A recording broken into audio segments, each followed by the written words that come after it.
الحمدللہ رب العالمین والعاقبۃ للمتقین والصلاة والسلام علی سید المرسلین اما بعد فاعوذ باللہ من الشیطان الرجیم بسم اللہ الرحمن الرحیم ولمن خاف مقام ربہ جنتان صدق اللہ العظیم الصلاة والسلام علیک یا رسول اللہ الصلاة والسلام علیک یا رسول اللہ الصلاة والسلام علیک یا حبیب اللہ الصلاة والسلام علیک یا حبیب اللہ الصلاة والسلام علیک یا نبی اللہ الصلاة والسلام علیک یا نبی اللہ وعلی آلک واصحابک یا نور اللہ صلی اللہ تعالی علیہ وسلم۔ الحمدللہ اللہ تبارک تعالیٰ نے قرآن عظیم میں ارشاد فرمایا وَلِمَنْ خَافَ مَقَامَ رَبِّهِ جَنَّةٌ، یعنی جو اللہ کے حضور کھڑے ہونے سے ڈرتا ہے دنیا میں، اللہ تبارک تعالیٰ اس کو جنتیں عطا فرمائے۔ آپ نے کل سنا کہ جنتیں کتنی ہیں، الگ الگ اس کے نام آپ نے سنے کہ جنتیں اللہ تبارک تعالیٰ نے اتنی زیادہ بنائی ہیں کہ اس میں الگ الگ قسم کے اعمال والے لوگوں کو اللہ تبارک تعالیٰ نے الگ الگ قسم کی جنتیں عطا فرمائی۔ جو زیادہ اللہ کا خوف رکھتے ہیں ان کے عمل بھی بہت زیادہ ہوتے ہیں، تو اللہ تبارک تعالیٰ ان کو مختلف جنتیں عطا فرمائیں۔ اور آپ نے سنا سب سے بہترین جنت کون سی ہوگی؟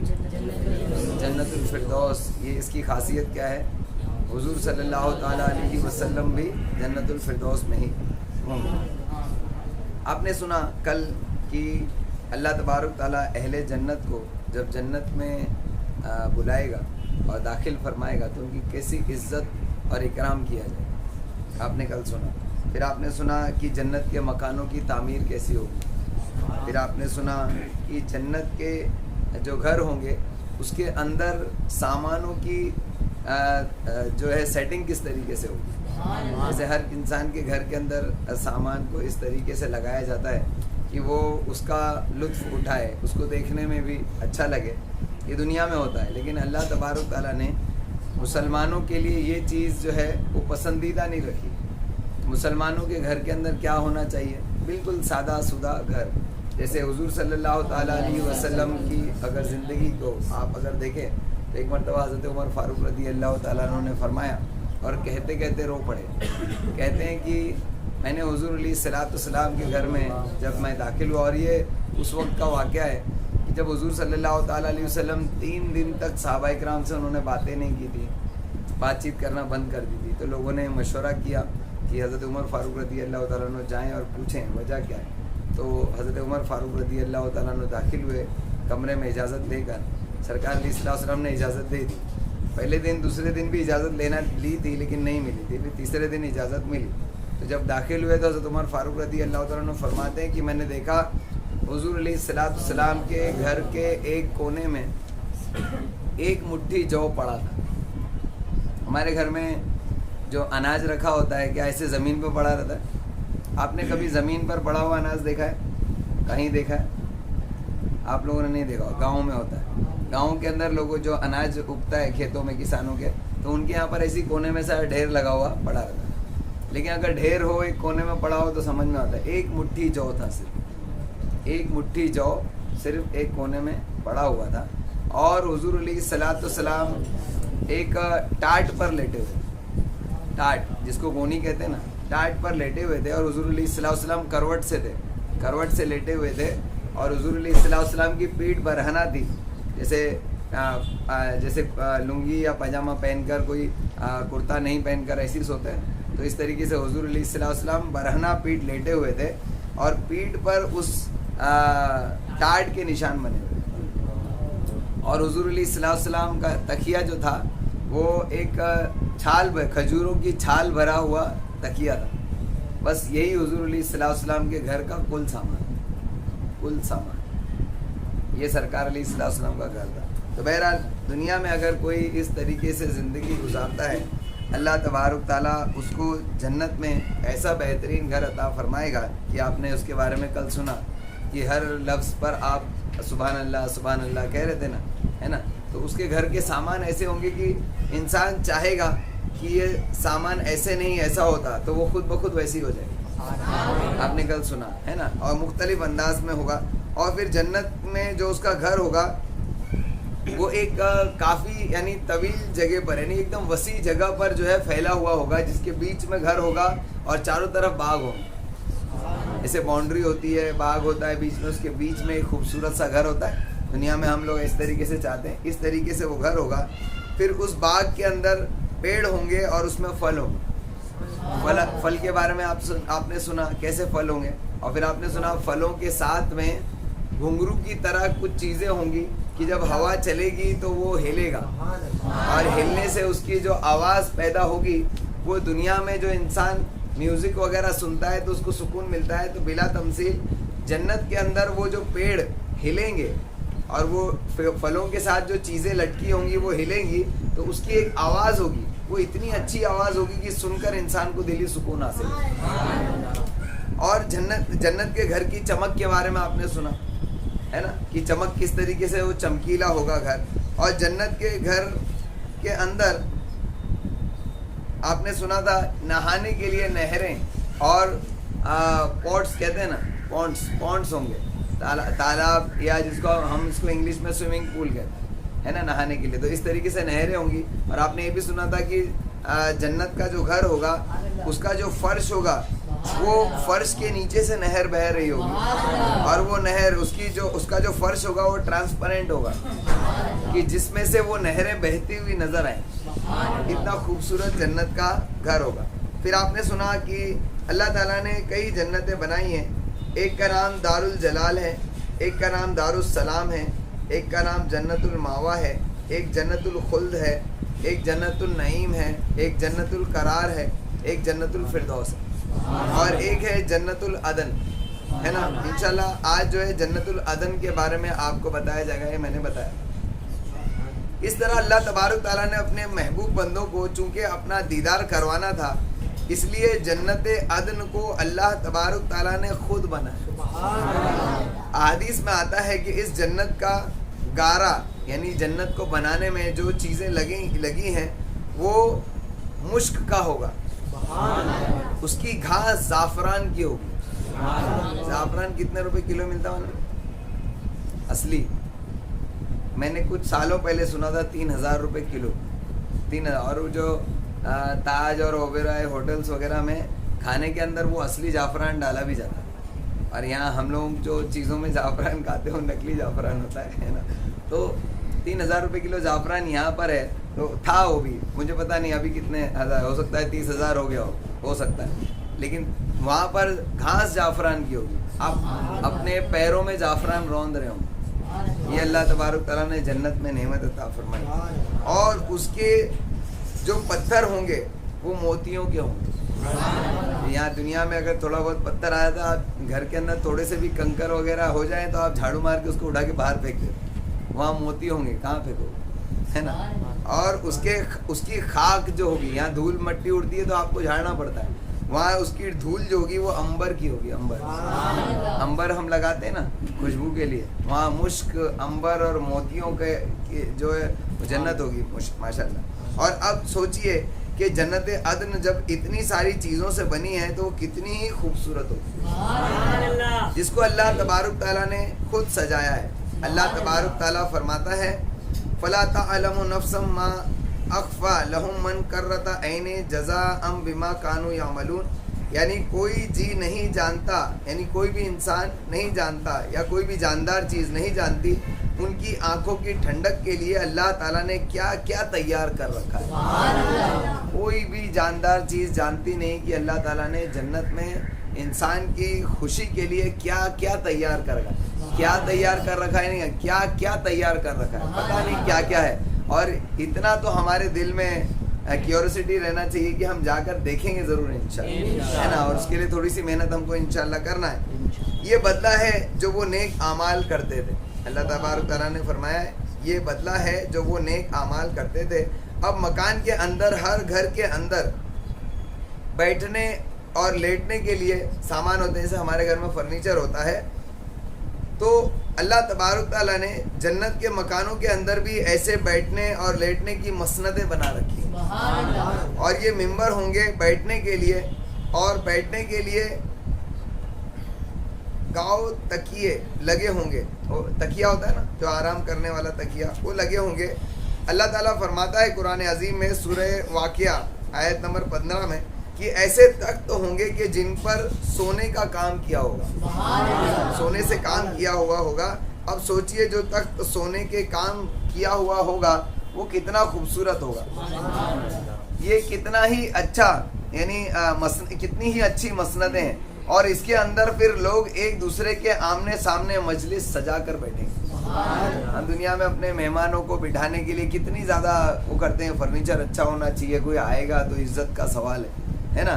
تو جنت میں اللہ تبارک تعالیٰ نے آپ کے لیے سب کچھ تیار کر رکھا ہے. اور آپ نے پہلے ہی سنا یہ سیٹنگ, جب آپ کو جیسا سب رکھا ہوگا آپ کو جیسا ہی ایسا لگے گا کہ کچھ تبدیل ہونا چاہیے تو آٹومیٹک خود ہی تبدیل ہو جائے. آپ اس پل کو محسوس کرو کہ جس وقت آپ کے دل میں خیال آئے گا کہ یہ تھوڑا سا بدلنا چاہیے اور وہ واقعی بدل جائے گا. جب آپ کے سامنے آنکھوں کے سامنے وہ بدلے گا تو آپ کیسا محسوس کریں, ہے نا. تو یہ نعمتیں اس لیے کہا کہ آپ سوچ بھی نہیں سکتے کہ اللہ تعالیٰ نے کیا کیا تیار کر رکھا. اسی لیے جو لوگ جہنمی ہوں گے اللہ تبارک تعالیٰ جہنم میں ڈالنے سے پہلے انہیں جنت دکھائے گا, اور یہ ان کے غم کو اور بھی دوبالا کر دے گا.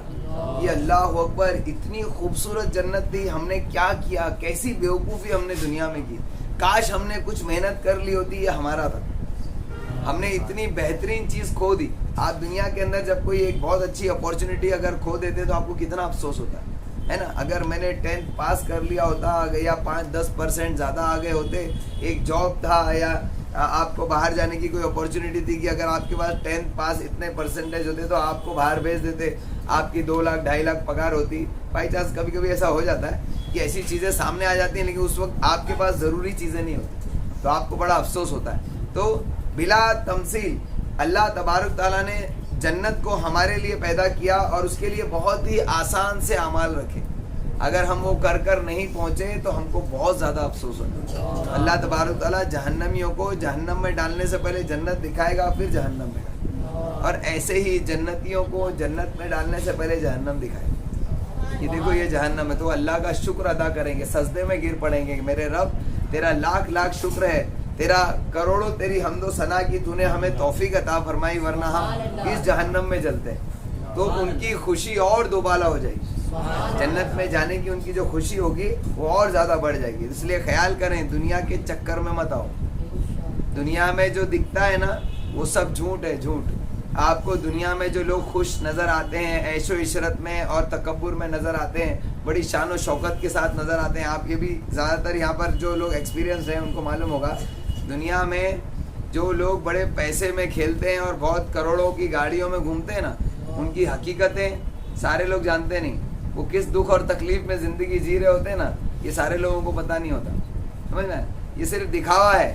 صرف کسی کی گاڑی بنگلہ اور عیش و عشرت کو دیکھ کر گناہوں کی طرف مت بڑھو کہ میں بھی یہ سب چیز کو حاصل کر لوں گا.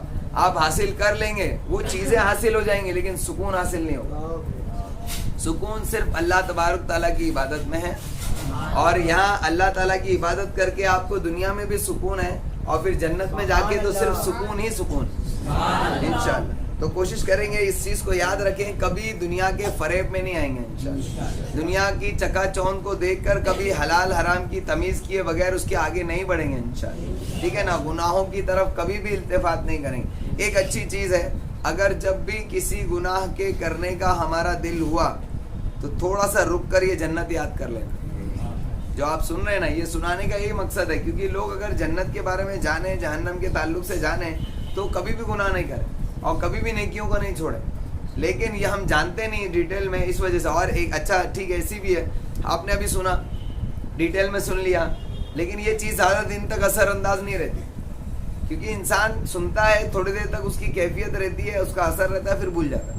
ایسے ہی ہوتا ہے نا. لیکن اگر ہم ان چیزوں کو دہراتے رہیں, کس ذریعے سے دہرا سکتے ہیں؟ یہ جو میں نے جتنا بھی سنایا ہے یہ سب قرآن کی آیتوں کی تفسیر میں. آپ پڑھتے رہیں گے قرآن, آپ کا ذہن مضبوط رہے گا انشاءاللہ. اسی لیے کہا گیا کہ قرآن پڑھو بار بار, روزانہ قرآن پڑھنے کے لیے اسی لیے حکم دیا. لیکن اگر پہلی بات تو ہم پڑھتے نہیں, اور پڑھتے بھی ہیں تو ہم عربی جانتے نہیں, تو اس لیے ہم یہ سب سنتے ہیں, کچھ سمجھ میں تو آتا نہیں ہے, بس ہم کو دل بہلانے کے لیے ہو جاتا ہے کہ ہم نے نیکیاں کمائی. لیکن اس کا جو اثر ہونا چاہیے وہ ہوتا نہیں. تو اللہ کے واسطے یہ ساری چیزیں دہراتے رہو تاکہ آپ کا ذہن ان تمام چیزوں پر اور عبادتوں پر مضبوط رہے. کریں گے نا انشاءاللہ؟ آگے سنیے. ان کے ارد گرد اللہ تبارک تعالیٰ ان کو گھر میں بہترین مسندیں ہوں گی بیٹھنے کی, لیٹنے کی, سمجھ میں یا کسی سے بات چیت کرنا ہے تو ایک الگ قسم کی مسند ہوگی. اچھا دنیا کے اندر ایسے فرنیچر کتنے ٹائپ کے ہوتے ہیں, کیا کیا فرنیچر نکلے. اگر آپ نیٹ پر جائیں کہ ہوم فرنیچر وغیرہ ڈال دو, آپ کا دماغ کام نہیں کرے گا. ایسے فرنیچر جو دنیا میں بنے اور آپ دنیا میں لیکن آپ نے نہیں دیکھے ہو. آپ حیران ہو جائیں گے کہ اللہ اکبر, اتنی بہترین کاریگری اور ایسے فرنیچر, کتنی چیزیں ایسی ہوتی ہیں یعنی الگ الگ قسم کی. تو سوچئے جنت میں اللہ تعالیٰ نے کتنے قسم کا انتظام کیا فرنیچر کے بطور, یعنی مسندوں کے بطور. پھر اس کے بعد اللہ تبارک تعالیٰ نے محفلیں جب بیٹھیں گی تو خادم بھی تو چاہیے. جب مسندیں ہیں اس پر ہم محفل بنا کر بیٹھیں گے تو محفل میں ہوتا ہے کہ اگر آپ کے کسی مہمان کو کچھ کھانے پینے کے لیے تو آپ اٹھ کر جاتے ہیں لانے کے لیے, ہے نا. یہاں پر ایسا ہوتا ہے, وہ بڑے بڑے لوگ ہوتے ہیں ان کے یہاں خادم بھی ہوتے ہیں. تو جنت جو جنتی ہوتا ہے وہ تو سب سے بڑا ہے نا. جنتی سے بڑا کون ہے دنیا میں؟ کوئی ایسا نہیں جو جنتی سے بڑا ہو, ہے نا. تو جنتیوں کو اللہ تعالیٰ نے خدام دیے, خادم دیے. اور سنو کیسے خدام ہوں گے, نوکر چاکر ہوں گے. اللہ تبارک تعالیٰ نے قرآن عظیم میں اسی طریقے سے ارشاد فرمایا, یطوف علیہم ولدان مخلدون, ان کے گرد پھریں گے کہ کوئی حکم ہو تو ہمیں بتا دیجیے. ان کے خادم ان کے آس پاس گھومتے پھرتے رہیں گے. آپ کہیں گے کہ ارے ایسے کیسے خادم جو آس پاس میں گھومتے رہیں گے تو اریٹیشن نہیں ہوگا, ہے نا. لیکن سنو آگے بولو سبحان اللہ. وہ آس پاس میں گھومتے ہوں گے کہ کچھ حکم دیا جائے تو ہم اس کو بجا لائیں. یہ جنتی خادم ہوں گے, ان کا نام غلمہ ہے. غلام کہتے ہیں نا, غلام, اس سے بنا غلمہ. تو اللہ تبارک تعالیٰ نے یہ حور و غلمہ کہتے ہیں نا, جنت میں حور و غلمہ ملیں گے. تو حور تو پتہ ہے آپ کو, غلمہ یعنی غلام, ٹھیک ہے نا. تو یہ خادم ہوں گے. اور قرآن مجید میں اللہ تعالیٰ نے ارشاد فرمایا یہ ایسے ہوں گے جیسے چمکتے ہوئے موتی. خادم چمکتے ہوئے موتیوں کی طرح ہوں گے. سوچو آپ, تو پھر آپ کی نورانیت کا کیا عالم ہوگا. جس کے خادم نوری ہوں, جس کے خادم چمک رہے ہوں, تو اس کا جو آقا ہوگا وہ کتنا چمکدار ہوگا. اور فرمایا کہ اس طرح وہ خادم خوبصورت ہوں گے کہ گھر کے اندر بکھرے ہوئے موتیوں کی طرح خوبصورت ہوں گے. حدیث پاک میں آتا ہے کہ ایک صحابی نے جب یہ آیت پڑھی تو اس نے نبی کریم صلی اللہ تعالیٰ علیہ وسلم سے فرمایا, انہوں نے, کہ اے اللہ کے محبوب, جب جنتی خدام کو اللہ تعالیٰ نے یہ حسن عطا فرمایا ہے کہ بکھرے ہوئے موتیوں کی طرح خوبصورت ہوں گے, تو پھر جو جنت کے وارث ہوں گے یعنی جو خود جنتی ہوں گے ان کا کیا عالم ہوگا, ان کے حسن جمال کا کیا عالم ہوگا. ان خدام کے پاس پھر خدمت کے لیے برتن بھی ہوں گے, مسندیں ہیں, محفلیں ہیں, تو خادم بھی ہیں. اب خادم ہے تو کیا سامان کھانے پینے کی چیزیں برتنوں میں لاتے ہیں نا. اب اس کے بارے میں سنیں, میں سمجھا تھا اس پر بھی لوگ سبحان اللہ کہیں. برتن یعنی ایک ایک چیز اس طریقے سے ہوگی. سوچیے, برتن ہوں گے اور انسانوں کے سامنے وہ کھانے پینے کے لیے دسترخوان لگائیں گے خدام. چنانچہ قرآن مجید میں دسترخوان لگانے کی ترتیب بھی بتا دی گئی. جنتی برتنوں کی خوبصورتی. اللہ تعالیٰ ارشاد فرماتا ہے ان کے پاس برتن ہوں گے, اباریک کہتے ہیں اس کو, اباریک کہتے ہیں برتنوں کو, اباریک کہتے ہیں وہ برتن جس میں پکڑنے کے لیے ہلکا بھی بنا ہو. اباریک وہ برتن ہوتے ہیں جن میں پکڑنے کے لیے ہینڈلز ہوتے ہیں نا, ان کو اباریک کہتے ہیں. آپ نے کبھی برتنوں کی یہ دو قسمیں سنی تھی؟ اللہ تبارک تعالیٰ نے اتنا اہتمام کیا, آپ نے دنیا میں کبھی اس طرف التفات بھی نہیں کیا ہوگا. برتن کچھ ہوتے ہیں نا جس میں کچھ پکڑنے کے ہینڈلز ہوتے ہیں, جیسے کپ ہے یا سرائی ہے یا جگ ہے, اس میں سب میں ہینڈل ہوتے ہیں. لیکن کچھ برتن ایسے ہوتے ہیں جس میں ہینڈل نہیں ہوتے, وداؤٹ ہینڈل ہوتے ہیں, جیسے گلاس ہے, پیالہ ہے. یہ ہو گئے دو قسم کے برتن. سنا تھا کبھی؟ دین ہم کو اتنی ڈیٹیل میں سکھاتا ہے الحمدللہ. تو یہ دو قسم کے برتن ہوں گے اور اس میں ہلکا بھی ہوگا, ٹوٹی بھی ہوگی, مگر وہ برق کی طرح چمکنے والے ہوں گے.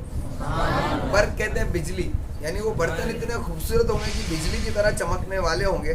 ایسے برتنوں کو جیسے کلئی کی گئی ہو اس سے بھی زیادہ خوبصورت ہوں گے, اور وہ بہت ہی چمکدار ہوں گے اور برق کی طرح چمکنے والے ہوں گے. یعنی اس میں شائننگ ہوگی، اور یوں سمجھ لیجئے ان میں پکڑنے کے لیے ہینڈل بھی بنے ہوئے ہوں گے، اور کچھ اکواب ہوں گے۔ اکواب کہتے ہیں ان برتنوں کو جن میں پکڑنے کے لیے جگہ نہیں ہوتی۔ پہلے کیا تھا؟ اباریک، اور یہ کیا ہے؟ اکواب۔ اباریک اور اکواب، یعنی جو برتن پکڑنے کے ہینڈل ہوتے ہیں اس کو اباریک کہتے ہیں، اور جس میں نہیں ہوتے اس کو اکواب کہتے ہیں۔ جیسے پیالہ، تو پیالہ میں ہینڈل وغیرہ نہیں بنایا ہوتا، لیکن کپ کے اندر ہاتھ سے پکڑنے کی جگہ بنی ہوئی ہوتی ہے۔ تو اس لیے دو طرح کے برتنوں کا ذکر قرآن عظیم میں آیا ہے، اکواب اور اباریک۔ و کاسا من معین، اور پھر ایسے برتن ہوں گے، جام ہوں گے جن کے اندر مشروبات ہوں گے، پینے کی چیزیں ہوں گی، لیکن وہ ایسی شراب ہوگی جسے شراب طہور کہا جاتا ہے، یعنی پاک شربت ہوگا کہ پئیں گے مگر اس کی وجہ سے نشہ نہیں ہوگا۔ تو وہ دسترخوان کے اوپر آ کر پہلے وہ برتن رکھیں گے، برتن رکھنے کے بعد پھر دوسرا کام کیا ہوگا؟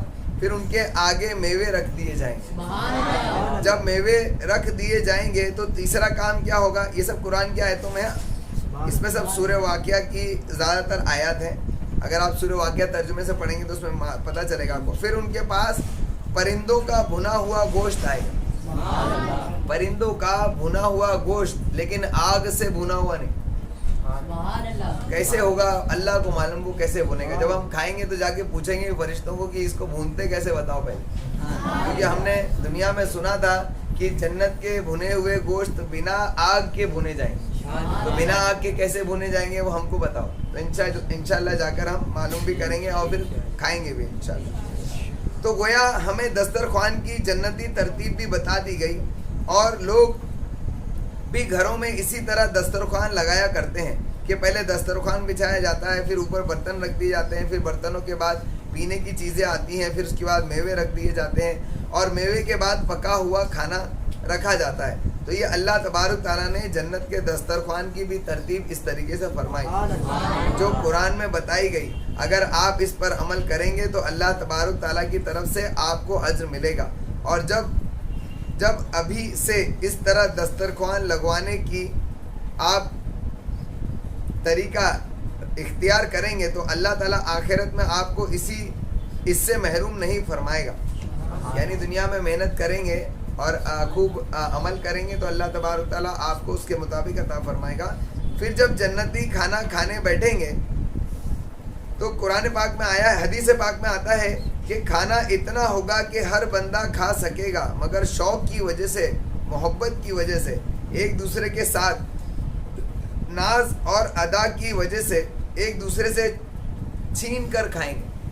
یعنی پتہ نا، ہم لوگ جب دوست احباب بیٹھتے ہیں تو ایک دوسرے سے لے کر کھا لیتے ہیں، تو اس طریقے سے کھائیں گے۔ وہ بھی یعنی اس کو بھی پکچرائز کیا ہے اللہ تعالیٰ نے قرآن عظیم میں کہ تم کس طریقے سے عیش کرو گے وہاں پر۔ ایک برتن کے اندر کھانا پڑا ہوا ہوگا، اب کئی لوگ بیٹھے ہیں تو ایک پہلے ہاتھ ڈالے گا کہ میں پہلے اٹھا لوں، دوسرا ہاتھ ڈالے گا کہ میں اٹھا لوں۔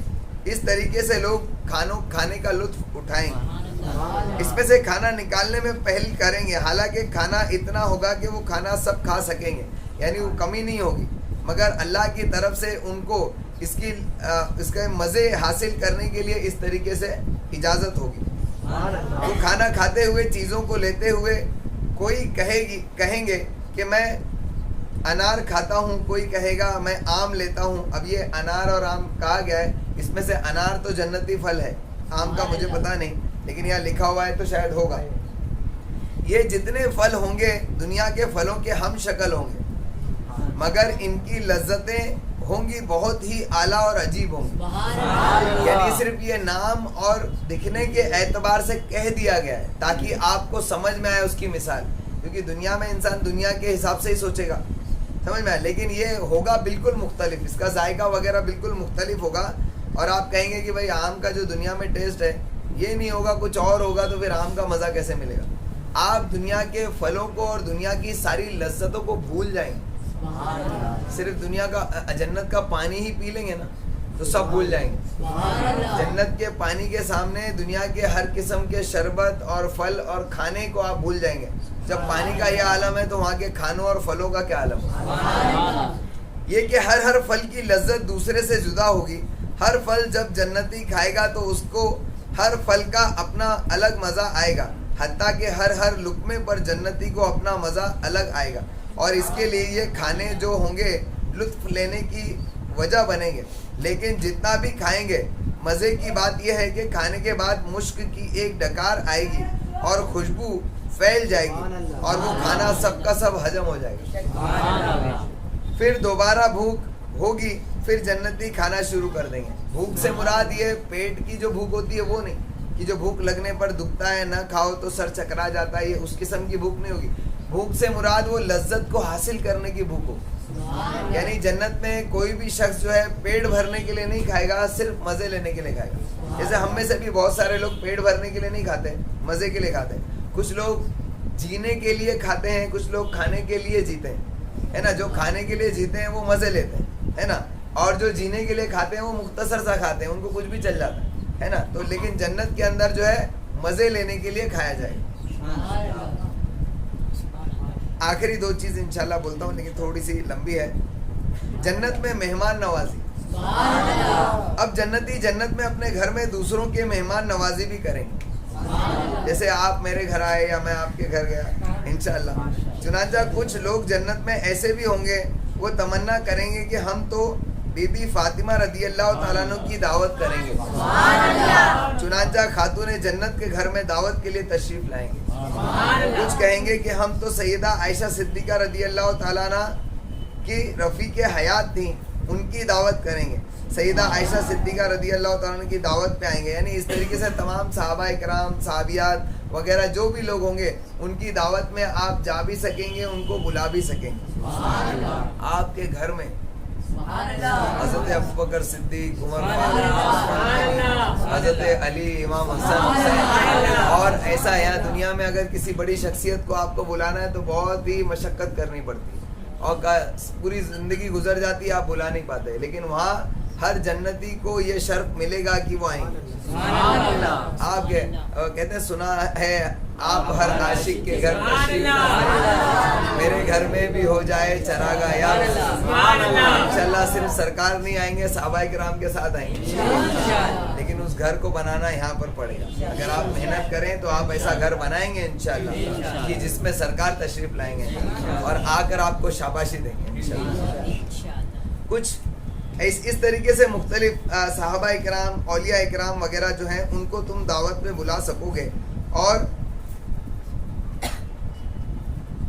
اور نیکی پر ایک دوسرے کو بڑھاتے رہو، وہ بھی ایک دوسرے کی دعوتیں کریں گے۔ اب سوچئے کہ کتنی دعوت کا مزہ آئے گا کہ جس میں وقت کی کوئی پابندی نہیں ہوگی، ضروریات کی کوئی کمی نہیں ہوگی، چاہت کے مطابق ہر چیز موجود ہوگی۔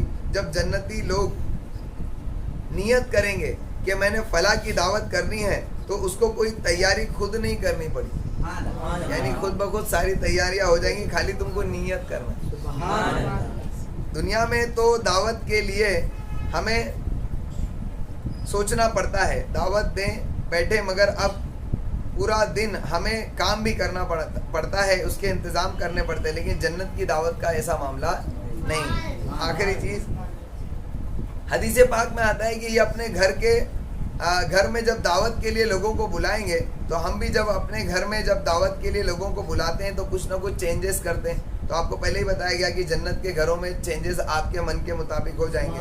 تو اسی طریقے سے جیسے دنیا میں لوگوں کے لان ہوتے ہیں، گھر کے باہر لان ہوتے ہیں، گارڈن ہوتے ہیں، تو جنت کے گھروں کے اس طریقے سے جو باغ ہوں گے اس کے اندر وہ لوگوں کی دعوتیں کریں گے، ویسے ہی ہو جائے۔ پھر ایک بادل آئے گا اور اس بادل کے اندر سے دسترخوان لگا دیا جائے گا، یعنی دسترخوان جو ہے گھر میں سے نہیں، بادل آئے گا اور بادل میں سے دسترخوان اترے گا۔ پھر اس بادل کے اندر سے اس کے اوپر جو ہے برتن رکھ دیے جائیں گے، پھر اس کے اوپر مشروبات ہوں گے جو گلما لا کر رکھ دیں گے، پھر اس کے اوپر میوے رکھے جائیں گے، پھر اس میں بھنے پرندوں کے گوشت رکھ دیے جائیں گے، اور اس کے بعد سب لوگ بیٹھ کر اس میں کھانا کھائیں گے، ایک دوسرے کے ساتھ تذکرے کریں گے۔ دنیا میں ہم یوں پروگراموں میں جایا کرتے ہیں، دنیا میں یوں رمضان المبارک کی راتوں کو جاگا کرتے ہیں اور یوں صلاۃ التسبیح وغیرہ پڑھا کرتے ہیں، قرآن پاک کی تلاوتیں کرتے ہیں، ایک دوسرے کے ساتھ دنیا کے تذکرے کر کے خوش ہوتے ہیں۔ ان ان وقتوں کو یاد کریں گے اور کہیں گے کہ اللہ تبارک تعالیٰ نے ہم پر کتنا احسان فرمایا. جنت میں ایک ایک چیز تم یاد کرو گے دنیا کی کہ میں نے یہ کیا تھا وہ کیا تھا, یہ ساری چیز یاد ہوں گی اور کہیں گے کہ کیا ہمارے عملوں کو اللہ تبارک تعالیٰ نے قبول کیا اور ہمیں ایسی جگہ عطا فرمائی. تو جنت کے جو دعوتیں ہوں گی ان کا اپنا ہی کچھ رنگ ہوگا. جنت کے اندر جو لباس ملے گا اس کی اپنی ترتیب ہوگی. گھروں کے اندر ہم لوگ کپڑے رکھنے کے لیے جگہیں بنائے ہوئے ہوتے ہیں اور اس کپڑے رکھنے کی الماریاں اندر اپنے سارے کپڑے اس میں ہی ہوتے ہیں. کئی مرتبہ کپڑے زیادہ اور رکھنے کی جگہ کم ہوتی ہے, لیکن جنت میں معاملہ ایسا نہیں ہوگا. اب کیسا ہوگا, جنتی ملبوسات کیسے ہوں گے اور جنت میں لباس رکھنے کی جگہیں کیسی ہوں گی, انشاءاللہ آپ کل سنیں ٹھیک ہے نا انشاءاللہ. اور یہ تذکرہ جو ہے انشاءاللہ شاید میرا جہاں تک خیال ہے کہ دو درس اور چلے گا انشاءاللہ. یعنی جنت کا تذکرہ دو درس اور چلے گا, پھر اس کے بعد جہنم کا بھی تذکرہ چلے گا انشاءاللہ. ٹھیک ہے نا. اللہ تبارک تعالیٰ سے دعا ہے اللہ تبارک تعالیٰ ہم سب کو کہنے سننے سے زیادہ عمل کرنے کی توفیق عطا فرمائے. میرے مولا ہمیں جنت کی تیاری کی توفیق عطا فرمائے, اپنی آخرت کو درست کرنے والے اعمال کی توفیق عطا فرمائے. میرے مولا حضور صلی اللہ تعالیٰ علیہ وسلم کی تعلیمات کو سن کر اس پر عمل کر کے اس کو دوسروں تک بھی پہنچانے کی توفیق عطا فرمائے. میرے مولا خود بھی نیکیاں کرنے اور لوگوں کو بھی نیکی کی دعوت دینے کی توفیق عطا فرمائے, خود بھی برائی سے بچنے اور لوگوں کو بھی بچانے کی توفیق عطا فرمائے. حضور صلی اللہ تعالیٰ علیہ وسلم کی سنت کے مطابق زندگی گزارنے والا بنا. میرے مولا دنیا کے مکر و فریب سے بچا, دنیا کی عیش و عشرت سے مکر و فریب میں آنے سے ہمیں اپنی پناہ عطا فرما. میرے مولا دنیا کی رنگینیوں کو دیکھ کر ہمیں اس میں ملوث ہونے سے ہمیں بچا. میرے مولا شیطان کے مکر و فریب سے بچا. میرے مولا مال کے فتنے سے بچا. میرے مولا ہر قسم کے فتنے سے بچا. میرے مولا حضور صلی اللہ تعالیٰ علیہ وسلم کی محبت میں زندہ رکھ, انہی کی محبت میں موت عطا فرما. میرے مولا حضور صلی اللہ تعالیٰ علیہ وسلم کا دیدار خواب میں عطا فرما, موت کے وقت عطا فرما, قبر میں عطا فرما, حشر کے میدان میں عطا فرما. جنت میں حضور علیہ الصلوۃ والسلام کا ساتھ نصیب فرما. ایمان کے ساتھ مدینے میں موت عطا فرما, جنت البقیع میں قبر عطا فرما. سبحان ربک رب العزت عما یصفون وسلام علی المرسلین والحمد للہ.